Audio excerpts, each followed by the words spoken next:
तो दोस्तों इस वीडियो में मैं आपको ये नहीं बताने वाला हूँ कि आपको मैरिज करनी चाहिए कि नहीं करनी चाहिए, वो तो एक पर्सन की पर्सनल चॉइस है। वैसे ही बहुत सारे लोगों ने कहा है कि मैरिज का लड्डू जो खाएगा वो भी पछताएगा, जो नहीं खाएगा वो भी पछताएगा। इस वीडियो में हम बात करें कि जो लोग मैरिज नहीं करना चाहते, अगर आप उनमें से एक हो कि आप मैरिज नहीं करना चाहते, उसके बहुत सारे सबकॉन्शियस रीजंस क्या हो सकते हैं कि आप मैरिज नहीं करना चाहते। ये वीडियो का मकसद आपको मैरिज करने के लिए पुश करने के लिए नहीं है, पर बहुत बार आप कोई डिसीजन लेना चाहते हो और नहीं लेना चाहते हो, ये सही फैक्टर्स पे डिपेंड नहीं करता है। इसलिए हम आज जान रहे हैं कि क्या क्या ऐसे फैक्टर्स हो सकते हैं जिसकी वजह से कोई ये सोच सकता है कि मुझे मैरिज नहीं करनी। दोस्तों मेरा नाम है गुरप्रीत सिंह महक लाइफ को। चलिए इस वीडियो को शुरू करते हैं। कुछ लोगों को हो सकता है फियर ऑफ कमिटमेंट कि अगर आप किसी को कमिट कर दोगे तो आप जस्टिस नहीं कर पाओगे वो रोल के लिए, या आप जिस तरह से आपको निभाना है वो मैरिज को आप नहीं निभा पाओगे, या इतना कंटिन्यूसली 30 ईयर्स 40 ईयर्स 50 ईयर्स अब जब तक भी उस पर्सन के साथ हो, इतने साल का जो कमिटमेंट है उसका एक फ़ियर होता है। और ये सबकॉन्शियस फ़ियर है, ये बहुत बार चाइल्डहुड से भी आ सकता है। तो ये फ़ियर भी लोगों को मैरिज करने से रोक सकता है। सेकेंड है, जैसे हमने चाइल्डहुड की बात की तो बहुत सारे बच्चों ने ग्रो अप होते हुए अपने पेरेंट्स को देखा होता है, उनका मैरिटल डिस्कॉर्ड देखा होता है, उनके आर्ग्यूमेंट्स देखे होते हैं, उनकी फाइट्स देखे होते हैं, उनका नॉट सो गुड रिलेशनशिप देखा होता है। तो उन्हें ऐसा लगता है, वो ट्रॉमेटाइज हो जाते हैं कि ऐसा सिमिलर एक्सपीरियंस उनका भी हो सकता है, इसलिए भी वो मैरिज नहीं करने के बारे में सोच सकते हैं।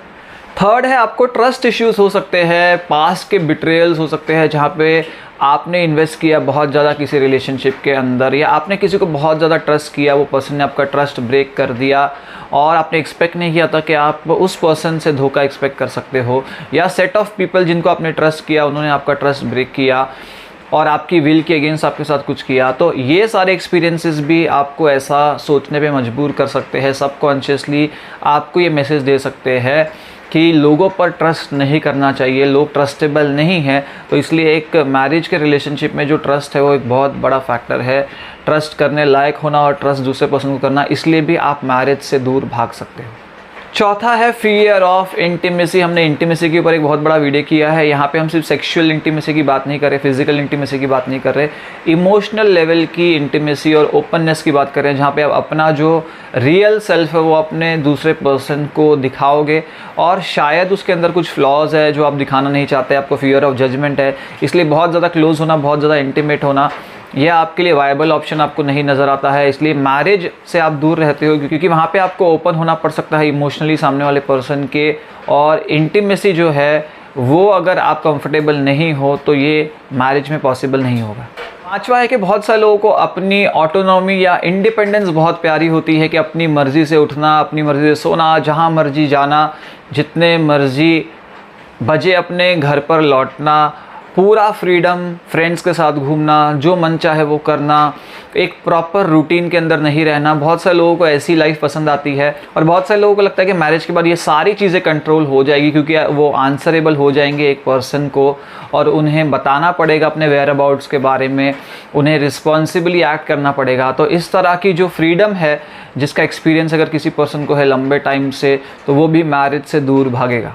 छठवां रीज़न हो सकता है कि आप फाइनेंशियल इश्यूज़ के बारे में टेंशन ले रहे हो, क्योंकि अभी आप जो अर्न कर रहे हो वो आपके लिए एडिक्वेट है, और आपके जो मीन्स ऑफ लिविंग है और आपकी जो नीड्स है वो लिमिटेड है, वो आप पूरी कर पा रहे हो। जैसे एक और पर्सन आपकी लाइफ में आता है तो ये जो मी से वी हो जाता है, दो तरह के एक्सपेंसेस हो जाते हैं, फिर बाद में फ्यूचर में किड्स भी होंगे, उनके एक्सपेंसेस भी हो जाएंगे, और आपको ऐसा लग रहा है कि इतना ज़्यादा फाइनेंशियल लेवल पे इन्वॉल्वमेंट और इतने ज़्यादा रिस्पॉन्सिबिलिटी शायद आप ले नहीं पाओगे, या लेनी डिफ़िकल्ट हो जाएगी, और आपकी जो लिमिटेड मीन से आप जी रहे हो वहाँ पे आपको बहुत ज़्यादा अपने फाइनेंशियल सोर्सेज को एक्सटेंड करना पड़ेगा, मे बी हार्डवर्क ज़्यादा हो जाएगा। तो ये जो फाइनेंशियल डिस्ट्रेस का फियर है ये भी मैरिज से आपको रोक सकता है। सेवेंथ रीज़न है कि आपको मैरिज के बारे में नेगेटिव बिलीव्स है, क्योंकि आप जितने सीरियल्स और मूवीज़ देख रहे हो, या आपने अपने फ्रेंड्स की लाइफ्स को देखा है जहाँ पे आपको लग रहा है कि बार बार जब मैरिजेस होती है तो सेपरेशन ही होता है, डाइवोर्स ही होता है, और कपल्स है लंबे टाइम तक साथ में नहीं रहते हैं, और उनके अंदर झगड़े ही होते हैं, इश्यूज़ ही होते हैं। उनको देख देख के आपको ऐसा लगने लग जाता है कि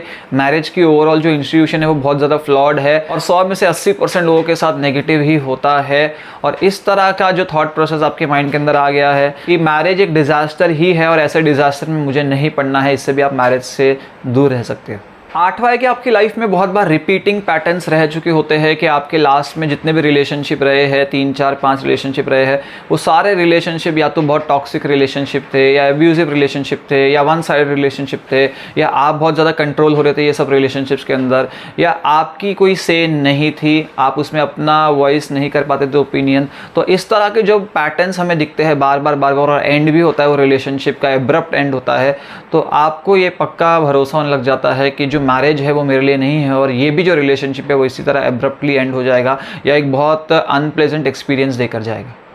9वां है इमोशनल अनअवेलेबिलिटी। बहुत सारे लोग जो है वो बहुत इंट्रोवर्ट हो सकते हैं, या इमोशनली दूसरे पर्सन के लिए अवेलेबल रहना उनके बस की बात शायद नहीं हो सकता है, या ऐसा भी हो सकता है बहुत ज़्यादा लॉजिकल और प्रैक्टिकल लोग हैं, वर्कहॉलिक है, काम उनकी प्रायोरिटी है, तो उन्हें लग सकता है कि इमोशनली किसके लिए प्रेजेंट होना या इमोशनली उस पर्सन को कंसर्न्स दिखाना या लव और अफेक्शन का डिस्प्ले करना उन्होंने ना कभी सीखा है, ना उन्हें ये कला आती है, तो उन्हें ऐसा लगता है कि वो जस्टिस नहीं कर पाएंगे इस रोल को, इसलिए भी वो चाहते हैं कि वो मैरिज से दूर है।